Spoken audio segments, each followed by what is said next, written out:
अयोध्या में एक धर्मशाला थी। उस बहुत बड़े एक संत की कथा है। तो धर्मशाला में एक सेठ रुका, वहीं एक साधु रुके। अब जो टाइम सेठ का सोने का होता वो साधु का जगने का होता। वो सोने को तैयार होता, वो मजीरा लेके सीताराम सीताराम, तो डिस्टर्ब होता।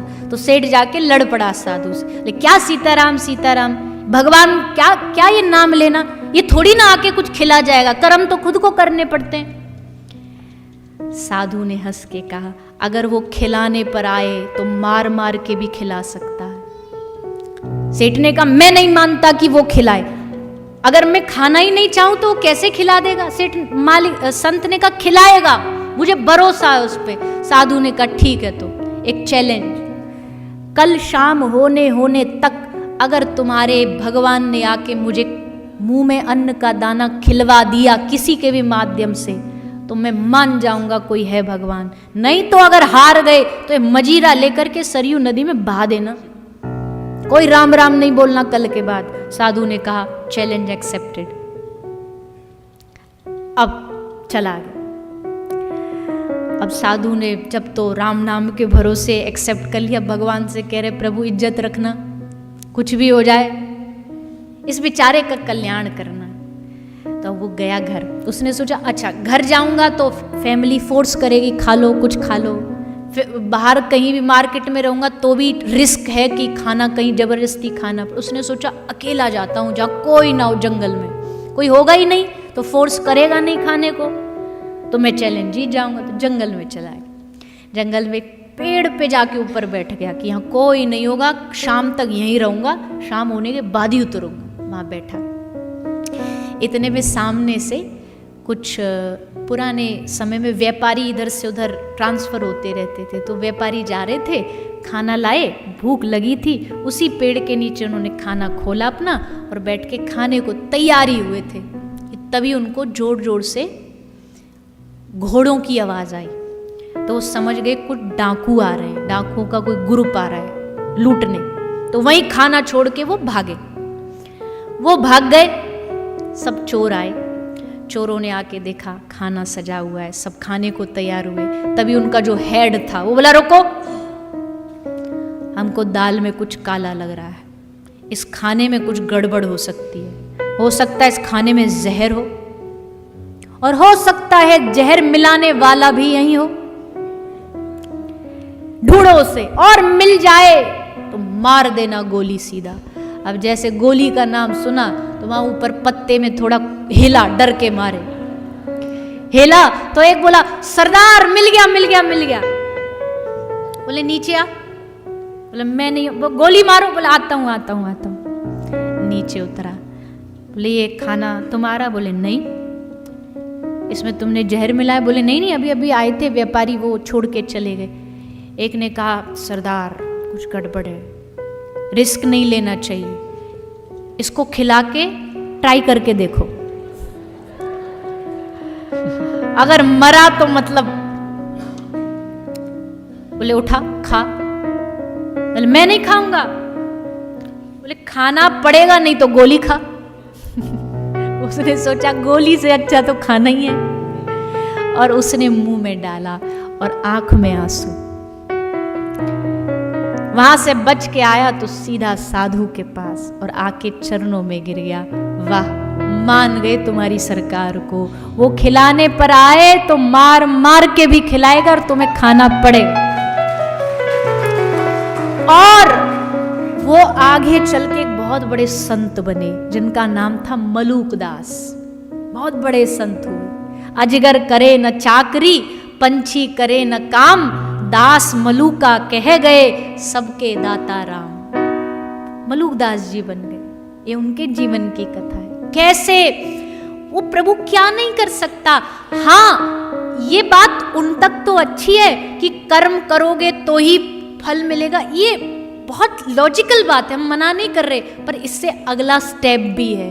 भगवान कह रहे हैं, योग क्षेमम वहम्यहम्, जो मुझे पूरा समर्पित हो जाता है ना, उसको तो अपने हाथ से मैं सेवा करूंगा, वो एक कर्म भी ना करे।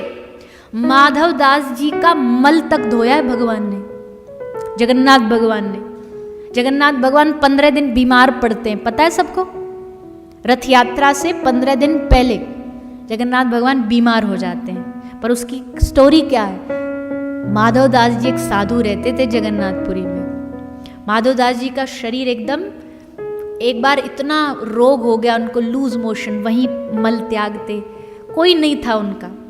जीवन भर जगन्नाथ भगवान को प्यार किया उन्होंने।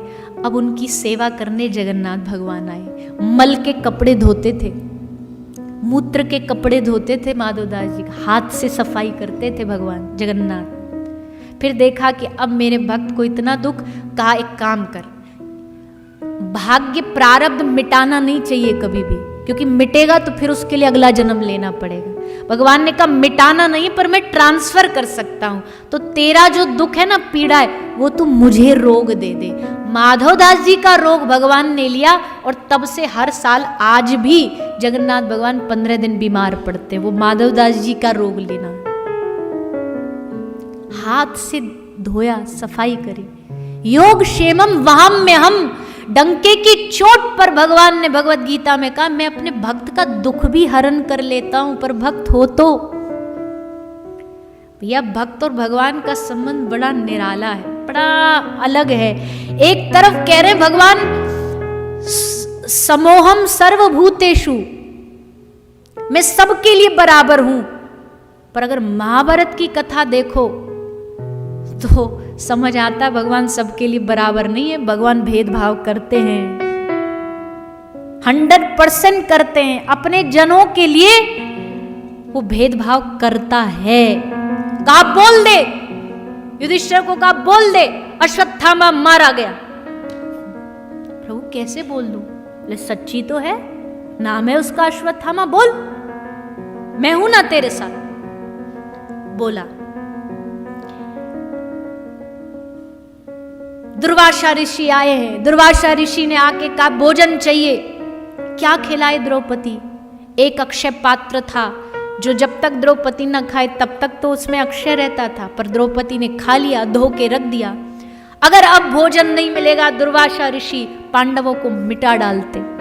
रो रही है द्रौपदी, रोते रोते, हे द्वारिकाधीश, हे माधव, हे केशव, रक्षा करो। आगे हंसते हुए, सदा प्रसन्न माधव। कृष्ण का एक सबसे बड़ा गुण क्या है? सदा प्रसन्न माधव। हर परिस्थिति में हंसता हुआ नजर आएगा आपको। युद्ध भी चल रहा है, उस युद्ध भूमि में भी कृष्ण मुस्कुरा रहा है। और एक बात ध्यान रखना, इस दुनिया में कृष्ण जैसा कोई मुस्कुरा नहीं सकता। हंसने पर अगर किसी का पेटेंट होगा ना तो कृष्ण का है। क्या हंसता है, आहा। जब ठाकुर जी हंसते हैं ना, ऐसे लगता सारी दुनिया में रंग भर गए। इस सारी दुनिया में जितनी ताकत है ना, उससे 100 गुना ज्यादा ताकत इंद्र की एक बाजू में है। जितनी ताकत इंद्र की एक बाजू में है, उससे 1000 गुना ज्यादा ताकत श्री हनुमान जी महाराज की एक हथेली में है। जितनी ताकत श्री हनुमान जी की एक हथेली में है, उससे 1,00,000 गुना ज्यादा ताकत श्री बलराम जी के एक अंगूठे में है। और जितनी ताकत श्री बलराम जी के अंगूठे में है, उससे 1 करोड़ गुना ज्यादा ताकत कृष्ण की एक मुस्कुराहट में है। एक मुस्कुराहट में है। इतना सुंदर मुस्कुराता है, लगता है जीवन में अब कुछ नहीं चाहिए।